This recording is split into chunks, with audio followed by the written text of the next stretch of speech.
The term selfish in this content doesn't mean being cruel or inconsiderate to others. Instead, we're talking about women prioritizing their own needs, ambition, and well-being without constantly feeling guilty about it. It's about breaking free from all the expectation that women should always put everyone first, their families, partner, employer, society, while neglecting themselves. When we say encourage women to be selfish, we mean encourage them to set boundaries, pursue their dreams, invest in their careers, and make decisions based on what's best for them, not just what others expected. Ladies and gentlemen, I'm the first speaker from the government team, and as a feminist movement, we would encourage women to be selfish. Right now, women are expected to be the emotional support for everyone around them and the one who sacrifice their own goals for others. Women often feel guilty for taking time for themselves or asking for promotions. This will lead them into higher burnout, lower lifetime earnings, and fewer women in leadership positions.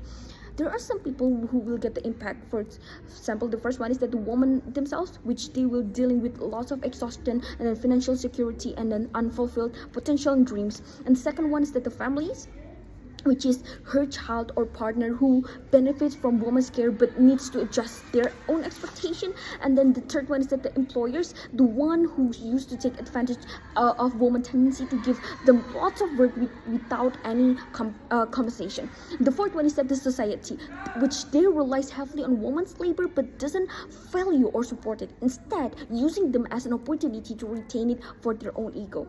There are some things that we want to achieve, which we want to create a world where the first one is that women can feel empowered to prioritize their own needs without shame. The second one is that the improvement of women's mental health and life satisfaction. And the third one is that the selfish behavior in a woman is reframed as healthy self-advocacy.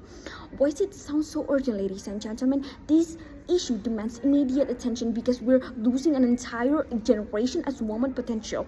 The pandemic made this even worse. Millions of women left the workforce to handle increased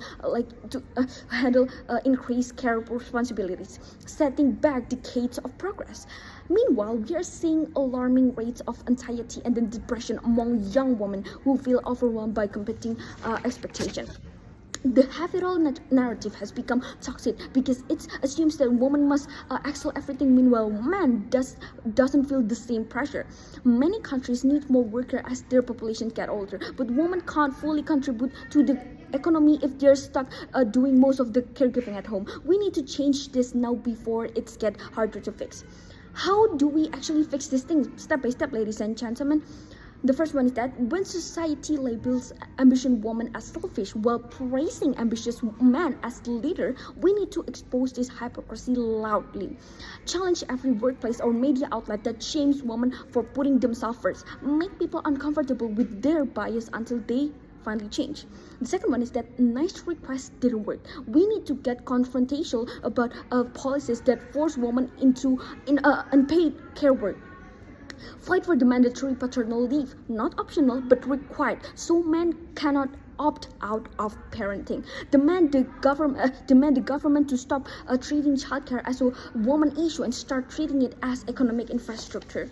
The third point is that create women's group that don't just offer emotional support or else, but share about the salary information to expose their the pay gap and the communities that call it business that exploit women's tendency to overwork or even underpay themselves.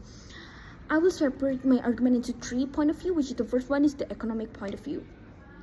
When women are selfish about their careers, everyone benefits economically. Something shows that companies or even a country with more women in leadership performs better financially, ladies and gentlemen.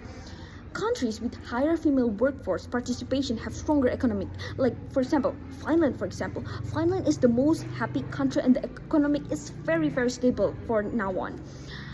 A woman who negotiates her salary isn't being greedy. She's ensuring her family financial security and modeling self-advocacy for her children. A mother who pursues further education isn't abandoning her kids. She's showing them the learning and growth matter at every stage of life. The second point of view, which is it's the psychological point of view. The first one is always putting other first is making women physically and mentally ill. Women who never prioritize themselves usually feel more anxiety and then depression and then stress because we all know that women used to put feeling first more than logic sometimes. But here's the thing, ladies and gentlemen, when women start taking care of themselves first, they actually become better at helping others. Think about it, if you're exhausted or if you're burning out or stressed, how much can you really give to your family or friend?